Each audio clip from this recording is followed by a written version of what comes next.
OnePlus photography প্রতিযোগিতায় champion হয়ে গোটা দেশের পাশাপাশি ত্রিপুরার রাজ্যের এমনকি এলাকার সুনাম অর্জন করল সদ্য MBBS পাশ করা এক যুবক।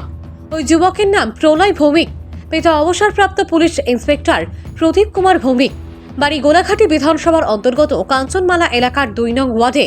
প্রলয় ভৌমিক ছোটবেলা থেকেই পড়াশোনার দিক দিয়ে যেমন বিশেষ মনোযোগী ছিল, ঠিক তার পাশাপাশি ফটোগ্রাফির দিকেও বেশ মনোযোগী ছিল। প্রলয় ভৌমিক চলতি বছরের ফেব্রুয়ারি মাসে হঠাৎ তার মোবাইলে দেখতে পাই 2024 OnePlus ফটোগ্রাফি প্রতিযোগিতা শুরু হতে যাচ্ছে। আর এই প্রতিযোগিতায় 150টি দেশের বিভিন্ন ফটোগ্রাফাররা অংশগ্রহণ করে অনলাইনের মাধ্যমে তাদের বাছাই করা ছবি পাঠাতে পারবে। আর এই সুবর্ণ সুযোগ দেখতে পেয়ে বিশেষভাবে আগ্রহী হয়ে ওঠে প্রলয় ভৌমিক। সঙ্গে সঙ্গেই আনুমানিক প্রায় 40টির মতো বাছাই করা ছবি অনলাইনে জমা করে দেয় সেই ফটোগ্রাফি প্রতিযোগিতার জন্য। তবে কোনোদিন স্বপ্নেও জানা ছিল না প্রলয় ভৌমিকের যে এই প্রতিযোগিতায় সে নিজে সবচেয়ে সেরা চ্যাম্পিয়ন্স স্থানটি অধিকার করবে। হঠাৎ গত কয়েকদিন আগে প্রলয় ভৌমিকের মোবাইলে অনলাইনে এর মাধ্যমে জানিয়ে দেওয়া হয় যে সে 2024 OnePlus ফটোগ্রাফি প্রতিযোগিতায় 150টি দেশের মধ্যে সকল ফটোগ্রাফারদের পেছনে ফেলে সে প্রথম স্থান অর্থাৎ চ্যাম্পিয়ন হয়েছে। তার সাথে সাথে প্রলয় ভৌমিককে 2024 OnePlus ফটোগ্রাফি প্রতিযোগিতার অনলাইন অ্যাওয়ার্ড পত্র সহ 8,40,000 টাকা সহ একটি দামি মোবাইল এবং একটি দামি হাতঘড়ি পুরস্কার হিসেবে দেওয়া হয়। এত কিছুর কথা যদিও প্রথমে প্রলয় ভৌমিকের মা বাবা জানতেন না, কিন্তু এই প্রতিযোগিতায় 150টি দেশের মধ্যে প্রলয় ভৌমিক চ্যাম্পিয়ন হয়ে তার মা বাবাকে সারপ্রাইজ হিসেবে এই সুনাম জানালে তাদের খুশিতে তারা আত্মহারা হয়ে ওঠে। কেননা তারা কখনো ভাবেনি তাদের একমাত্র আদরের প্রলয় ভৌমিক গোটা দেশ এবং রাজ্য এমনকি এলাকার এত বড় সুনাম অর্জন করবে। প্রলয় ভৌমিক সাংবাদিকদের জানিয়েছে, যখন থেকে সে ফটোগ্রাফি নিয়ে কাজ শুরু করে তখন থেকেই তার মা বাবা সহ তার কাকা বিকাশ ভৌমিক এবং অজয় ভৌমিক বিভিন্নভাবে সাহায্য করেছে। কখনো তাকে ফটোগ্রাফি কাজ করতে বিরক্ত করেনি। প্রলয় ভৌমিক আরও জানিয়েছে, তার কাকা বিকাশ ভৌমিক কোনো এক সময় ক্যামেরাম্যান ছিলেন, আর সেই ক্যামেরা দিয়েই প্রথম ফটোগ্রাফি কাজে মনোযোগ দেওয়া। প্রলয় ভৌমিকের এই সুনামের কথা গোটা এলাকায় ছড়িয়ে পড়তেই আনন্দের জোয়ার বইছে। ভানুচন্দ্রের রিপোর্ট, আসাম প্রাইম নেটওয়ার্ক। এটা আসলে OnePlus আর ইন্টারন্যাশনাল ফটোগ্রাফি অ্যাওয়ার্ডস আয়োজিত, মানে OnePlus কোলাবোরেট করেছিল ইন্টারন্যাশনাল ফটোগ্রাফি অ্যাওয়ার্ডসের সঙ্গে। ওইটার সঙ্গে আয়োজিত হয় একটা বিশ্ব আলোকচিত্র প্রতিযোগিতা, মানে একটা ওয়ার্ল্ড ফটোগ্রাফি চ্যাম্পিয়নশিপ আয়োজিত হয়। মেইনলি OnePlus-এর আন্ডারেই হয়। তো সেটা থেকে 150টি দেশ থেকে সাবমিশনস আছে। তো ওইটার মধ্যে আমি পার্টিসিপেট করি এবং পার্টিসিপেট করার পরে ওইটার মধ্যে আমি চ্যাম্পিয়ন হই। কিভাবে পার্টিসিপেট করেছিলি? তো ওইটার যে নোটিফিকেশনসটা যেটা ছিল ওইটা এসেছিল অনলাইন।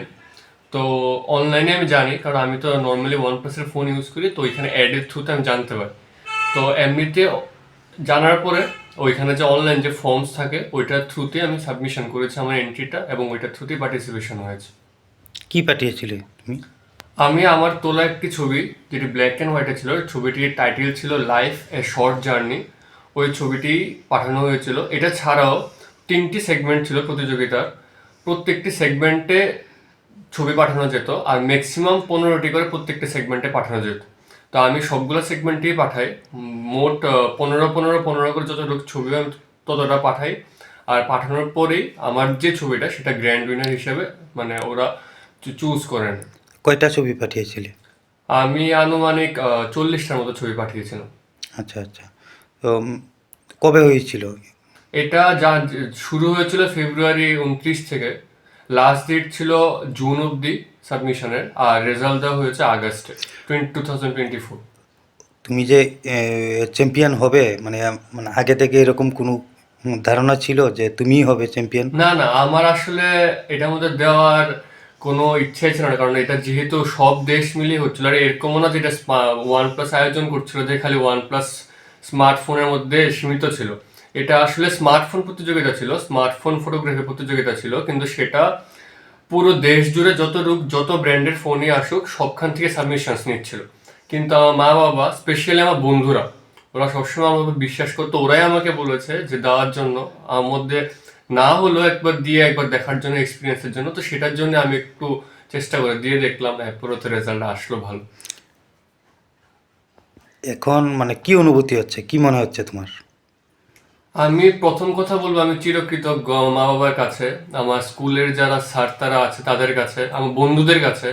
কারণ আমি নিজেও কখনো আমার যে এই যে কম্পিটিশনটা আছে অথবা এই যাই বলো একটা যে একটা প্রতিভা আছে, এটা আমি কখনো নিজেও এতটুকু বুঝতাম না যদি তারা আমাকে অনুপ্রেরণা না দিত। তো ওইটাই আমি বলবো, মানে আমি খুব বেশি কিচ্ছু, হ্যাঁ অবশ্যই আমি খুব খুশি, খুব গর্ব অনুভব করি, নিজেকে অনেক লাকি মনে করি যে এটাতে আমি এরকম কিছু করতে পেরেছি। কিন্তু যাই হোক, আমি সবচেয়ে প্রথমে বলবো আমি চিরকৃতজ্ঞ ওদের কাছে। এটা নিয়ে কি আগামীতে কোনো কিছু করার পরিকল্পনা আছে? এখনো কিছু ভাবিনি, আমি তো এমনিতে এখন আমার যে স্ট্রিম আছে আমার এমবিবিএস করার পরে সেটা নিয়ে আমি ভাবছি আপাতত। তো ওইটা করার পরে আমি যদি দেখি আমি এটা সেটেল হওয়ার পরে কিছু একটা করা যাবে, তখন নিশ্চয়ই আমি এটাকে একটা চিন্তা দেব। তুমি এখন পড়াশোনা কতটুকু করছো? আমার 2023 সালে আমি এমবিবিএস ইন্টার্নশিপ কমপ্লিট করে বের হলাম। এখন আমি নিট পিজির জন্য প্রিপারেশন নিচ্ছি। তোমার বাবার নাম কি? আমার বাবার নাম শ্রী প্রদীপ কুমার ভূমি।